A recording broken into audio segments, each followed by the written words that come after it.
Hi, Poppy Yeager here. In September, Stolen, Love and Loss in the Time of COVID, my memoir, will be released by Unsolicited Press. It is an edited version of the first 60 days of the blog that I kept during the COVID pandemic. Initially, it was just supposed to be something light and fun, an activity that I was going to do with my son.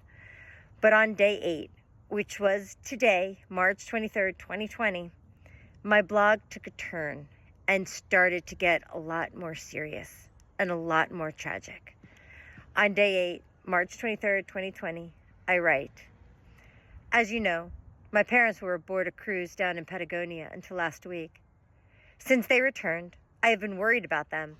My mom has been sick, but she and my dad keep telling me it's just a cold. In the midst of a pandemic, I can't take anything for granted. I am full of anxiety. Last night I messaged my dad asking how they were doing. His response unsettled me. Though I have been worried, I was taken aback when he responded that he was not doing well.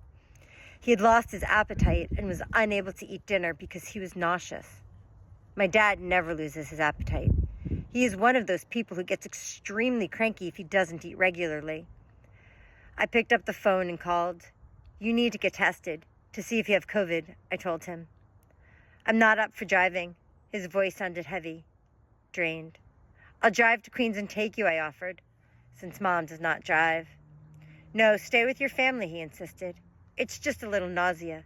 It'll pass, he promised. But I was not so optimistic. I did not sleep much. I kept waking up fearing the worst. When my alarm finally went off this morning, I reached for my phone and messaged my dad. How are you feeling? I asked, then went out for a walk.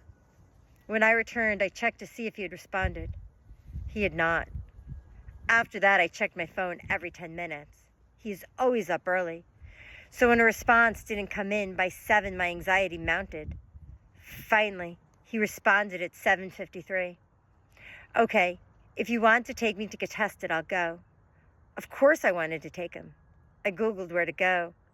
On the news, Governor Cuomo talks about the drive-up testing centers. I figured it could not be that hard to get my dad there. I found the number to call immediately. But New York is overly taxed with so many new cases every day. It was no surprise that I was put on hold. Earlier, I had read that it is believed that New York has 5% of the cases worldwide. That is huge for one state. When a woman finally came on the line after about 40 minutes, she gave me a brief interview. I answered all the questions honestly, but she told me my parents, if I were going to take my dad to get tested, I wanted to take my mom as well. They were on the same trip, they lived together, were not a top priority. New York was overrun with people wanting to be tested, so they had to be selective. I pleaded their case. They're old. They just got back from being overseas. But since they had not been in contact with anyone who definitely tested positive, they did not qualify to be tested. Furious but polite, I thanked the woman. It was only after I hung up that I remembered reading on Facebook that a priest from their neighborhood tested positive. They used to attend Mass every week, but it has been years since they were that diligent. Still, the information could be used to sway the test center. I called my dad and told him to call. He could talk more informatively about his symptoms. And I told him, when they asked if he was in contact with anyone, he should mention the church. He did. After sitting on hold for an eternity, he called me back. He managed to secure an appointment for himself and my mother. But the appointment could take up to 3 or 4 days to process. So now we wait some more and hope that he does not get worse in the interim. In the meantime, my bag is packed. I am ready to go whenever they call.